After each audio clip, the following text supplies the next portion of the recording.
Anecdotes shared by Rocky Elmore and other former Border Patrol staff have shed light on the growing number of haunting incidents which have taken place in America's southern border region. This raises questions over whether the entities that have been witnessed and encountered there are supernatural or far more tangible in nature. Join us as we explore more Border Patrol stories, and in the second half of this episode, exclusive to the podcast series, hear tales from the Mexican side of the border.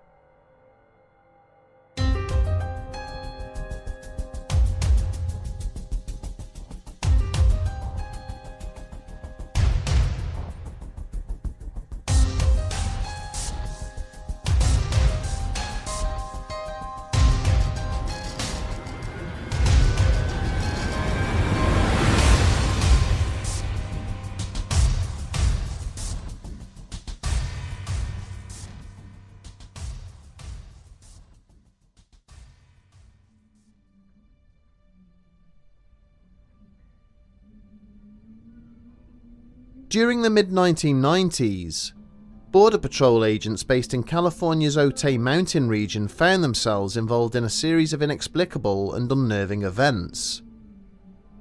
These would involve encounters with many terrified and traumatized groups of migrants, several of which seem to have encountered the ghost of one of their recently deceased colleagues. But it has become increasingly clear in the years since these stories were first shared that such incidents are not confined solely to the San Diego region.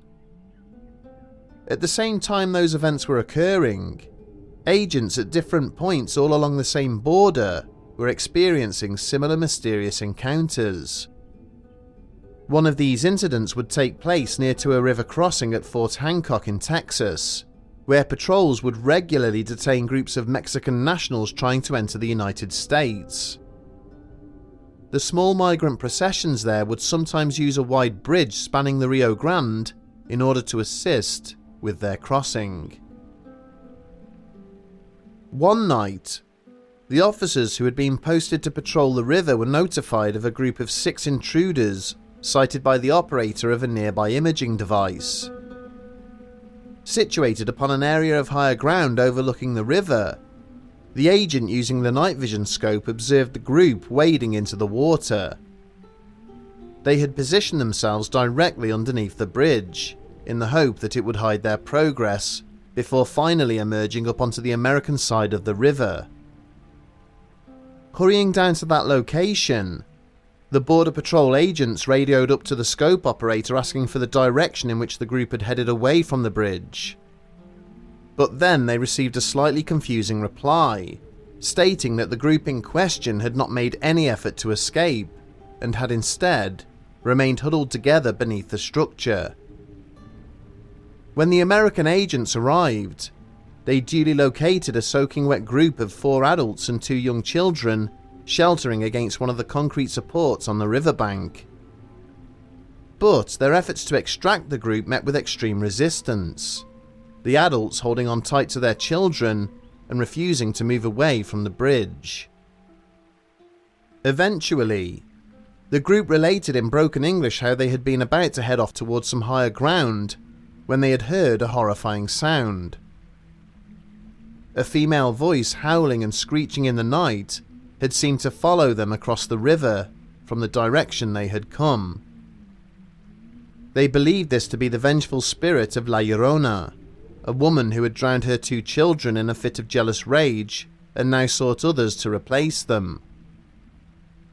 Seeking protection from the light of the street lamps on the bridge above, they refused to leave the safety provided by the would-be shelter, wanting to remain until daylight arrived. They were fearful that the vengeful spirit that was following them would use the cover of darkness to abduct the 2 children they were escorting as part of their group. Almost at that instant, a deafening scream surged from the darkness towards them, causing the migrant group to cling even harder to the bridge supports, whispering that the agents had drawn the spirit to them. Yelling into his radio, one of the agents demanded to know if the scope operator had seen anything in the vicinity of the group that could have made such a sound. The subsequent response was that the 6 migrants and the agents themselves were the only thermal signatures to be seen for miles around. The ground surrounding the river, at this point being barren and featureless, had offered no apparent hiding place for any other person. Taking hold of the 6 individuals, the 3 agents then began to manhandle the group back towards their waiting vehicles.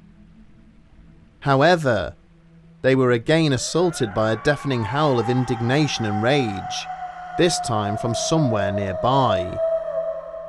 At once, all 3 began to bundle the migrants into their vehicles and head away from the bridge as quickly as possible, leaving them utterly bewildered and terrified of whatever unseen pursuer had been following the group and what it might have done to them had it caught up to them. For the majority of the 23 years he was employed as a Border Patrol agent, Leon Baker was stationed in the Isleta region of El Paso. It was here that he and his colleagues would head up into the nearby foothills of Mount Cristo Rey, searching for any telltale signs that migrant groups had recently passed through the area. At times, they would locate discarded water bottles and food packaging, and at others, find piles of shoelaces and trouser belts, where other officers had already taken groups into custody. There were many hazardous areas within the region which the agents were cautious about patrolling, including numerous abandoned mine shafts and smuggler tunnels. But of all these, it was a location known as the Head Gates area that most unnerved Leon, where a large canal which led out from the southern part of the city terminated. This waterway had been constructed to assist local farmers in the irrigation of their crops during summer months, with its floodgates controlling the outflow into the surrounding fields. But to the Border Patrol teams, it was also the final resting place for numerous migrants who had become lost in the dark and fallen into the water, drowning in the process. One evening, Leon's nocturnal patrol route led him up to the canal, where he found one of his colleagues already sat in a vehicle next to the fencing there. Parking his transport up so that the 2 vehicles were opposite one another, Leon had begun to chat to the other agent when he suddenly detected movement nearby. Straining his eyes as he looked out into the darkness, he caught sight of a male figure slowly clambering up the opposite side of the fence, a short distance from the patrol vehicles. Leon then swiveled the truck's searchlight towards the fence, where it illuminated the outline of a figure clinging to the other side of the metal barrier. But the second it did so, the shadowy figure immediately faded out of existence, as if it had been a column of smoke caught in a gust of wind. Panicked, Leon drew his weapon and exited his vehicle. Running across to the fence and scanning the ground there with his torch, he searched for the intruder only to find no sign that the shape he had witnessed had ever been there. The sandy ground had been completely undisturbed on both sides of the fence. A short time later, the other agent joined him, seeming not in the least bit unsettled by what his colleague had just seen.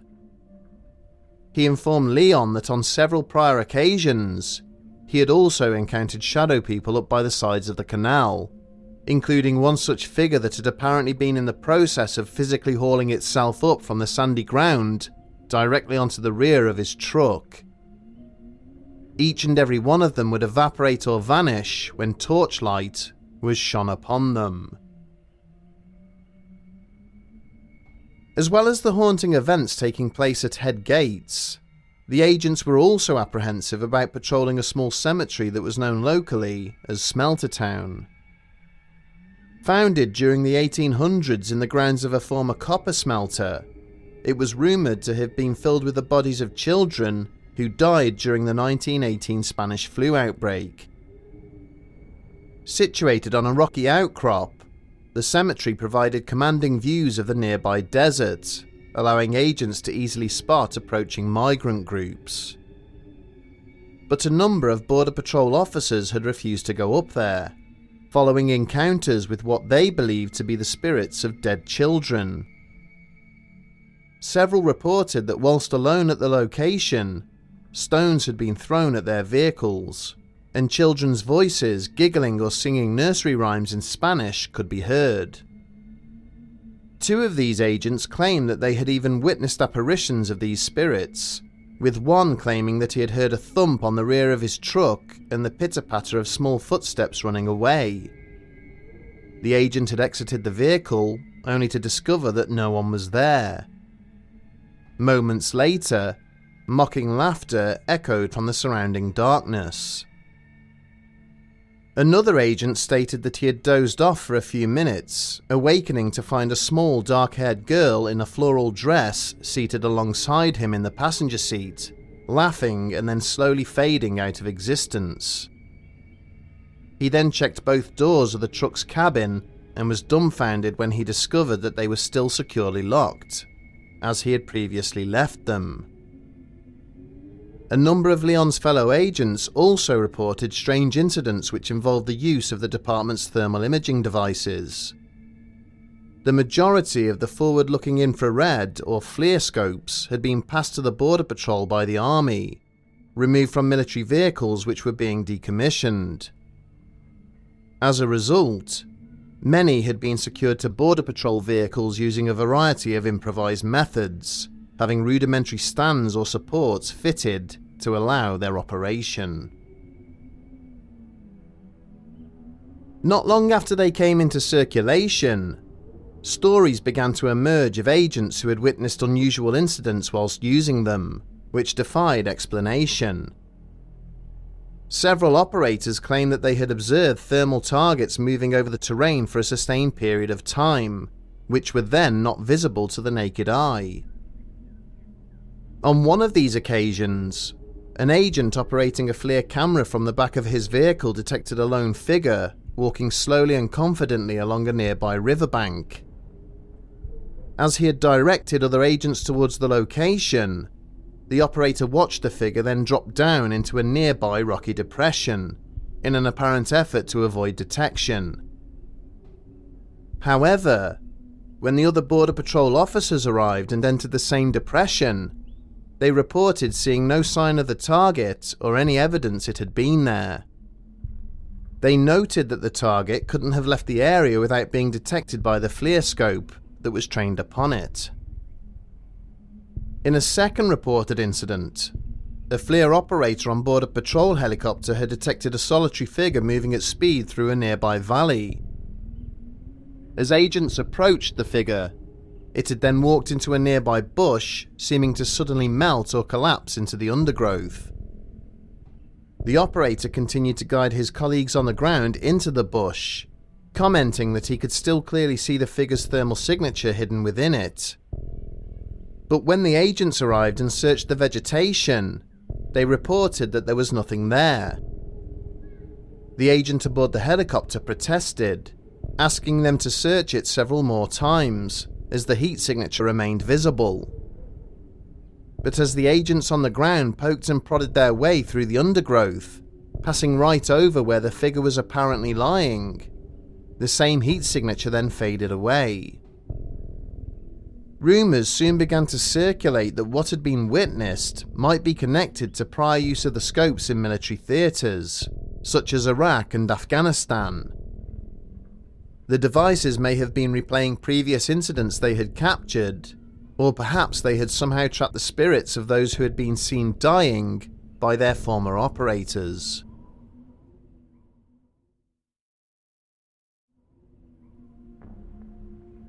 By far the most disturbing incident involving one of the repurposed FLIR devices came from a unit stationed on the border between Arizona and Mexico, where an operator had become aware of a large group of between 40 and 50 migrants making their way through a nearby valley. A team of his colleagues quickly assembled and then placed themselves in positions on the valley floor, directly ahead of the approaching column of people. As time passed, the team listened to the progress reports being relayed by the scope operator on the high ground above them. Soon, They also became aware of faint sounds of whispering voices and soft footsteps being carried downwind from the approaching migrants. All of a sudden, an exclamation of shock sounded through their earpieces as the FLIR operator began to yell at them to withdraw. At the same time, they became aware of a series of cries and screams ahead, which began to fade away as the migrants apparently turned on their heels and ran. Several of the agents unholstered their sidearms and prepared to give chase, but the agent operating the scope begged and implored them not to, urging them to withdraw from the area. Grudgingly, and having become aware of the fear and desperation in their colleague's voice, the ambush team proceeded to do so. Demanding to know what had happened when they later met up with him, they were informed that the group of migrants had been scared off by a large mountain lion. It would only be years later at a retirement ceremony that the scope operator revealed exactly what he had seen through his device. A hulking humanoid figure, covered from head to toe in what looked like a scruffy layer of fur, had charged towards the approaching migrants across the valley floor, tearing vegetation and other obstacles from its path as it did so, its mouth wide open in either hunger or rage. Coming to a halt as the migrants fled, it turned to stare along the trail where the agents were lying in wait. Sniffing the air, it then faced their direction, seemingly waiting for them to give chase. Its arms fell to its sides, hands flexing repeatedly, as if it was preparing to ambush the Border Patrol staff. It was at this time that several other agents had commented that in the weeks after the incident in question, staff from the Bureau of Land Management had been seen in the same valley. Several agents approached the khaki-uniformed government employees and asked what had brought them down to the southern border region. They were jokingly informed that someone had filed a report that they had seen Bigfoot somewhere on the valley trail in the weeks prior. The most striking feature in most of the incidents which have originated from the southern border region is the lack of supporting evidence. In an area so abundant with tracks and signs of those who have passed through, it is unsettling that these reported incidents leave no physical trace. This suggests that either they are the result of the pressures and fatigue the agents face, or they originate from a realm entirely different to the human world.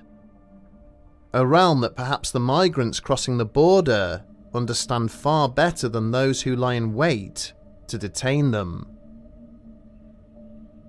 The city of Nogales is located in the Mexican state of Sonora and lies directly opposite the Arizonan city of the same name, situated on the opposite side of the US southern border. Prior to the 1920s, the city's population was split between those residing within its urban centre and a series of smaller communities which lay a short distance away. But with the creation of the American border wall, residents who had previously travelled between the two countries to work could now only do so via the city's central checkpoint.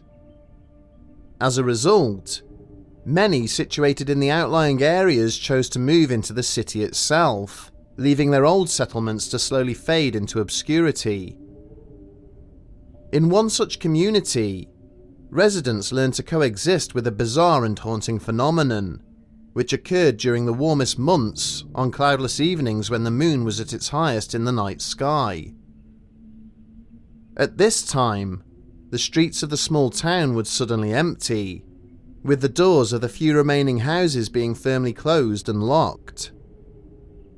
Then, an eerie commotion would drift down into the settlement from the nearby foothills, which sounded like a chorus of mournful voices, before a small group of shuffling figures emerged from the darkness and entered the streets.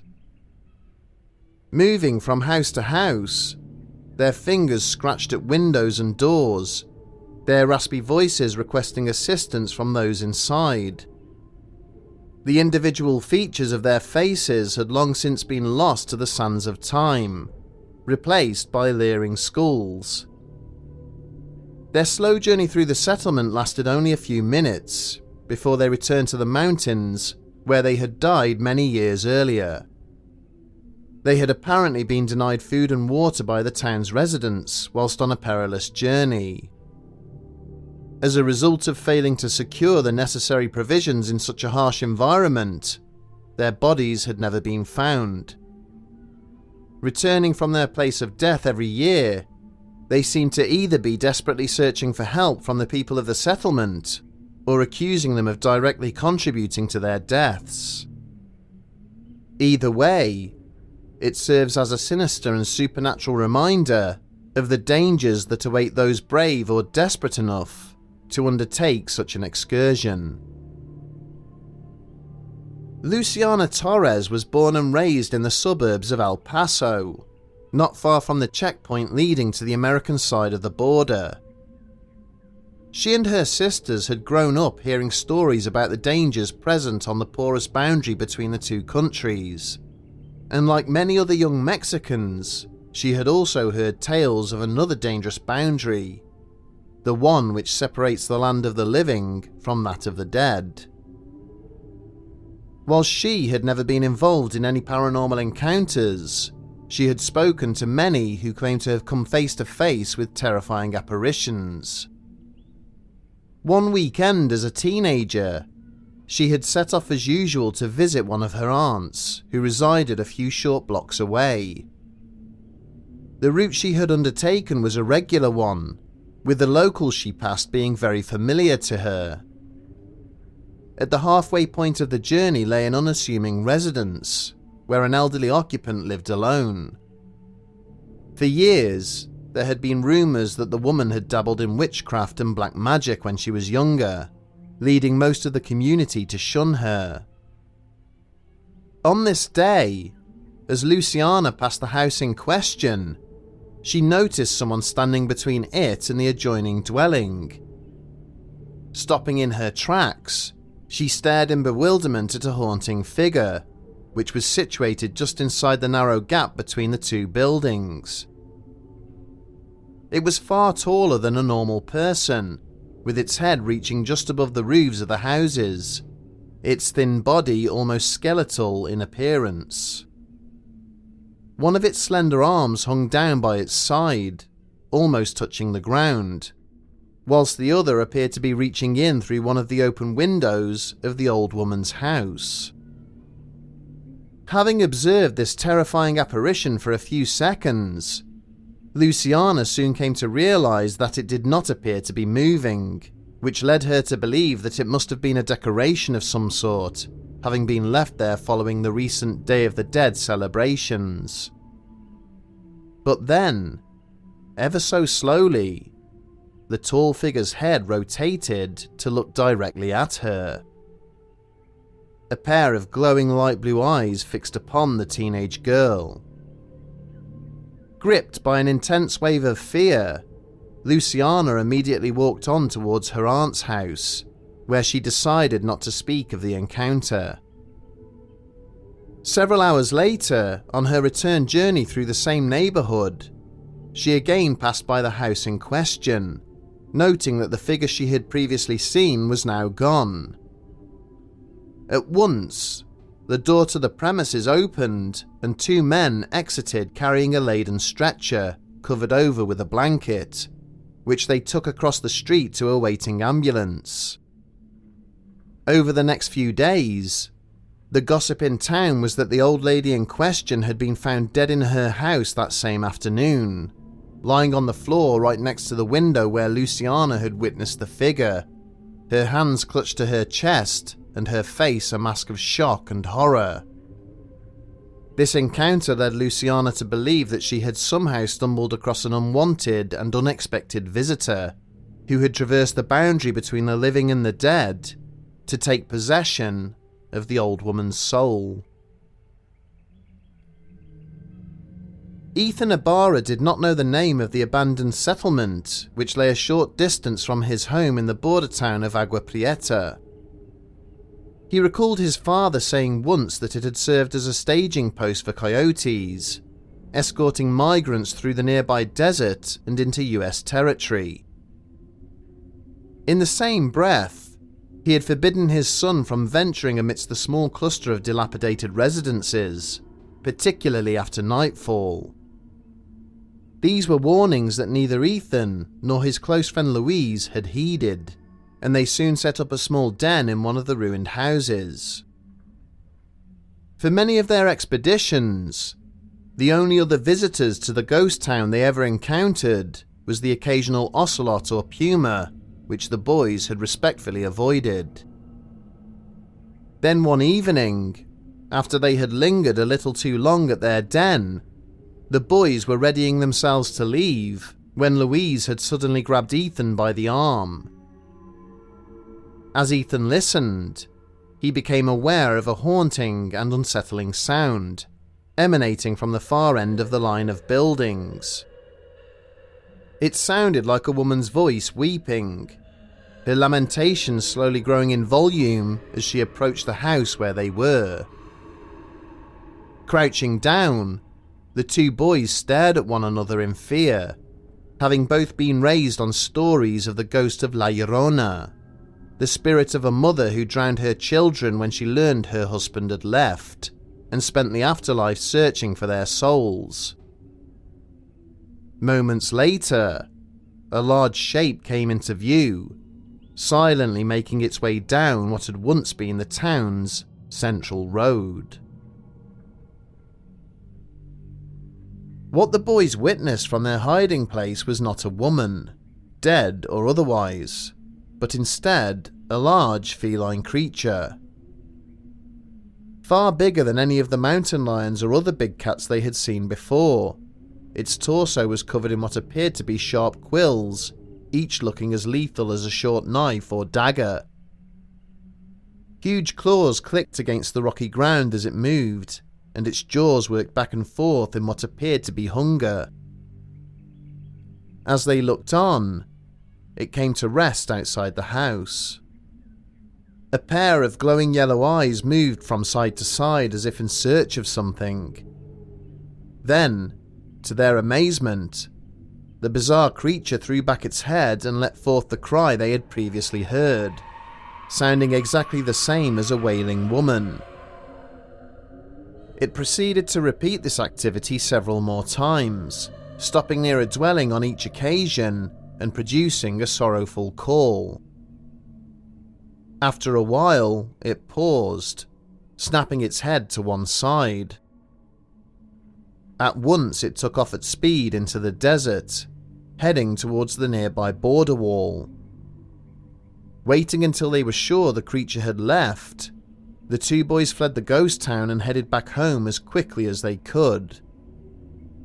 The following morning, the pair awoke to news of army helicopters having been seen out near the border wall, where the bodies of several migrants had been found, having apparently been attacked by a mountain lion whilst trying to cross into the US. As a consequence, neither of the boys ever went near the abandoned settlement or strayed beyond the town's boundaries at night ever again. During the mid-1990s, a young migrant named Mario successfully managed to cross the Sonora Desert into the United States, settling for a brief period on the outskirts of Phoenix. However, having eventually been discovered there by local law enforcement and deported back to Mexico, he never again tried to cross the American border due to a horrifying incident which had occurred during his last attempt, which had nearly cost him his life. Whilst crossing the desert along with a group of about 20 other migrants, all escorted by a lone coyote, Mario had fallen and twisted his ankle. Consequently, he was placed at the rear of the small column of travellers and ordered to listen out for any signs that the authorities might be in pursuit. With night having fallen, the group were walking for several hours and Mario was growing tired when he suddenly heard a voice in the dark just behind him.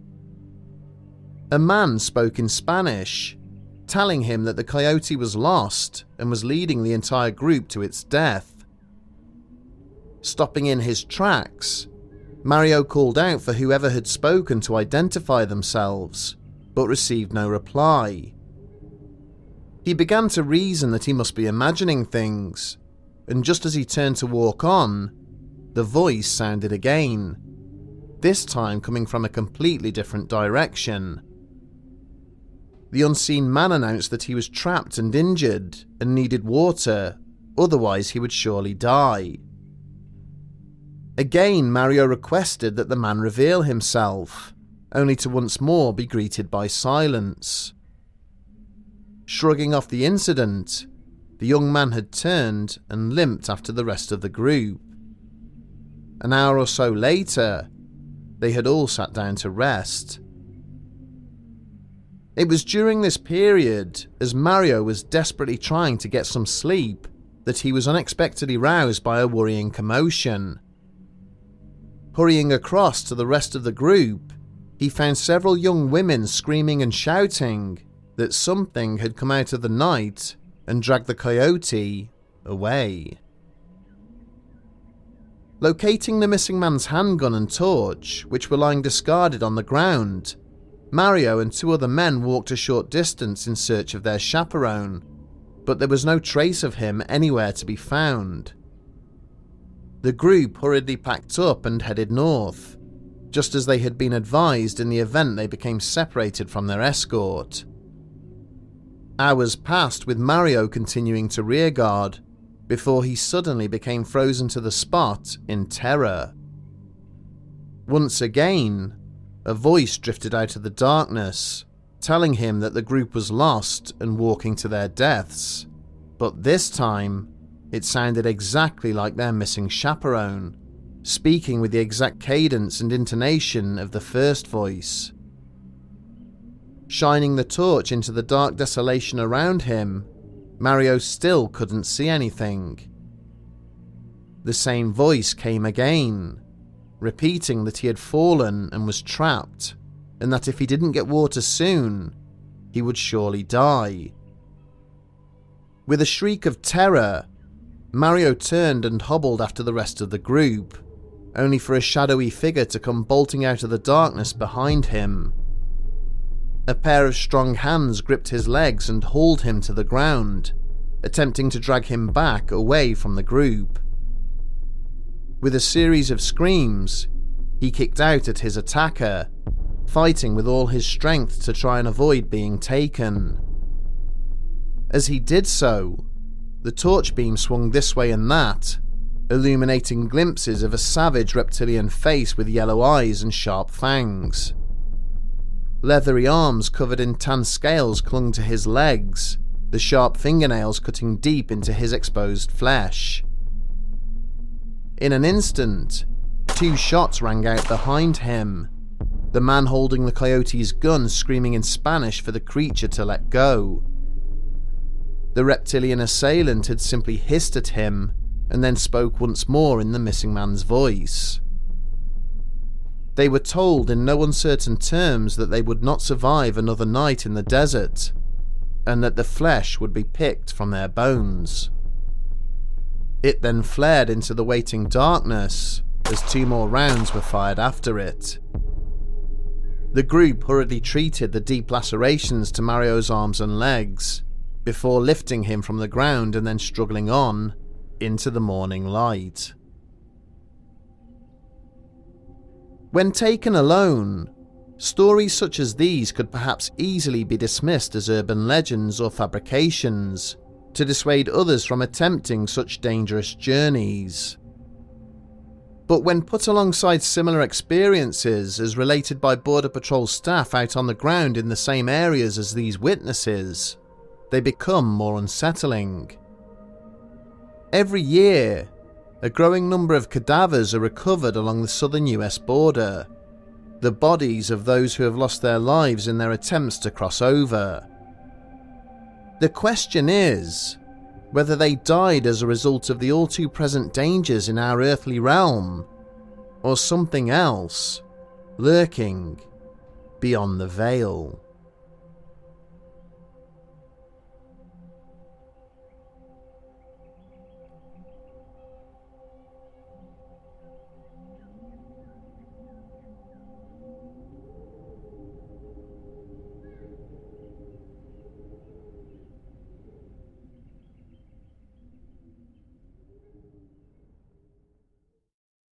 Bedtime Stories.